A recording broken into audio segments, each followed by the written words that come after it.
So the Acolyte, it had some things that were not good and some things that were good. Some of the things I liked on the Acolyte were the way they went to different planets. I love the way they went to all the different planets and had all the different planets on the show.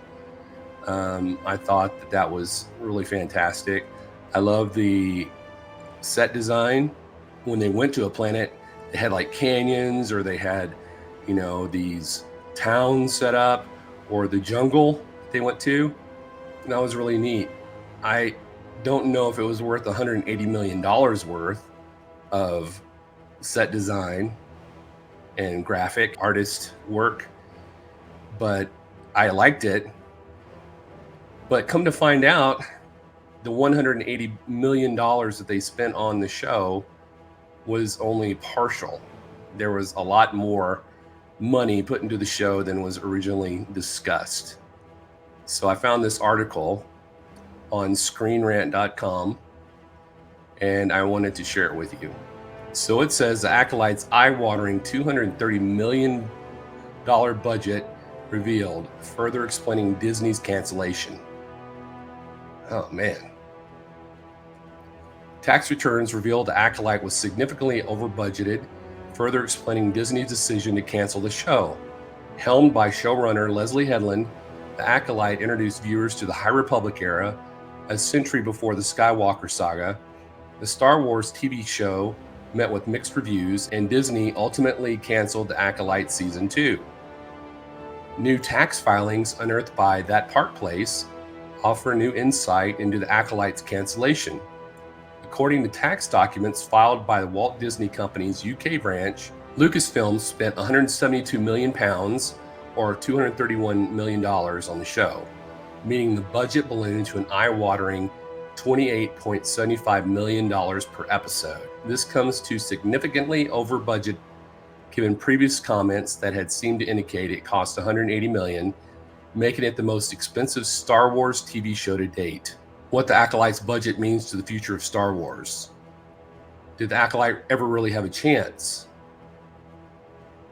The Acolyte was controversial from the outset, with a vocal review bombing campaign throughout its streaming run. Its cancellation has left the Star Wars fandom divided, with critics of the Disney era feeling emboldened and those who enjoyed it demotivated and discouraged. But the tax filings show the real reason the Disney Plus TV show was canceled. Costs were incredibly high, making it one of the most expensive TV shows ever made. The Acolyte's viewership just wasn't good enough to give those costs. Here's how the Acolyte compared to the other Star Wars shows. Star Wars TV shows by reported budget: Obi-Wan Kenobi, $90 million, which is one of my favorite shows so far. Ahsoka, $100 million. The Book of Boba Fett, $105 million. The Mandalorian, $120 million, which I think is their star show, and it's like right in the middle. Skeleton Crew, $136 million. I can't wait to see that, coming out December 3rd. The Acolyte, $231 million, and then Andor, which is $250 million, but it's in season 2, so it's unclear quite why the Acolyte was so over budget, but this certainly explains why Lucasfilm invested heavily in tie-ins and merchandise. While all attention is on viewership, merchandise is probably Star Wars' biggest source of income, so Disney is using merch to make up for the costs. At the very least, this likely means Acolyte tie-in novels are safe. Some lovers of the Acolyte have been deeply concerned. Lucasfilm really do need to relearn George Lucas's most important lesson. George Lucas excelled at keeping costs under control. The streaming era has had a massive effect on TV show budgets, and it frankly doesn't feel sustainable. Budgets have gone through the roof, episode counts have dropped, the seasons release with years in between rather than annually. Star Wars in particular needs to relearn a simple lesson from George Lucas. He excelled at keeping the costs under control, meaning even the more expensive prequels were a tremendous return of investment. Lucasfilm is reportedly reducing its number of live-action TV shows, turning a lot of attention back towards the big screen.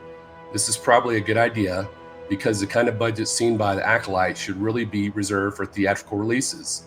It is to be hoped Lucasfilm learns a lot from whatever went wrong with the Acolyte, resulting in these high costs. So there you go.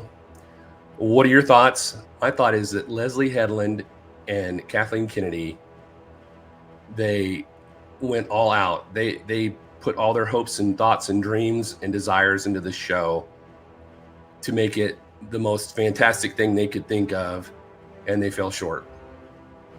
It just missed on so many levels. I mean, like I said, there were some good things in it, but I think it failed overall. You know, you can't you have to have a good story. The story was mediocre. You have to have character development that was not done at well at all. You have to get a relationship going with your characters. You have to feel a sense of relationship with your characters, and also they flip-flopped on these people. They made the Jedi look bad, and they made the Sith look good, and that's not Star Wars. That's not Star Wars at all.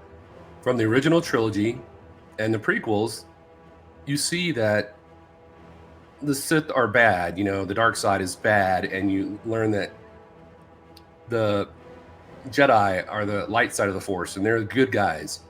And I mean, even though in the prequels the Jedi were short-sighted in their thoughts and ideas, they still were good. They might have been like ham-handed and hard-fisted when it came to their rules, but all in all, they were the good guys. They were trying to protect the galaxy, and then you have this evil guy trying to destroy him from the inside, which happened because the Jedi didn't see it coming. And then in the original trilogy, you know, they're all gone except for Obi-Wan, and he's training Luke. Even in the sequels, you have the First Order coming, and they're trying to like take over the galaxy again, unbeknownst, because they brought back the evil Emperor, and it's good versus bad. I mean, that's one thing you can say about the sequels, is that it is the light side against the dark side, and the light side wins. So in the Acolyte, it's all mixed. You know, you get this evil vibe from the Jedi, and you get this good, wholesome vibe from the Sith, and that's not how it is. If you read all the articles and all the books, you know, the Sith are there to wash the goodness out of you by making you kill your parents or anybody you're attached to turn to the dark side of the Force, and not create, you know, these lovey-dovey romantic situations. And all that being said, is I think that is why the Acolyte failed, and I think that they could have done it a lot better with a lot less money. If you have the proper director, you have the proper writers, if everything sets up correct. I mean, look at Star Wars. It was done on a shoestring budget.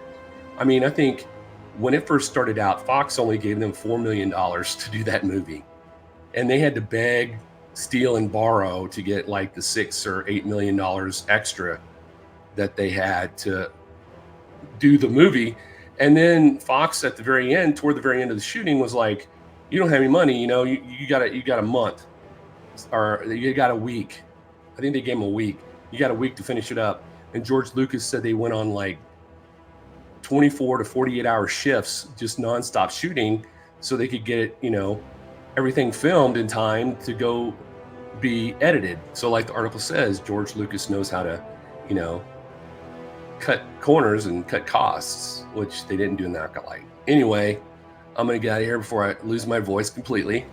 But if you want to know my thoughts about The Last Jedi, since it's been 7 years, have I changed my mind about The Last Jedi? I don't know. Go to this video right here and I'll tell you. I think you'll really like it. Remember, the Force will be with you always.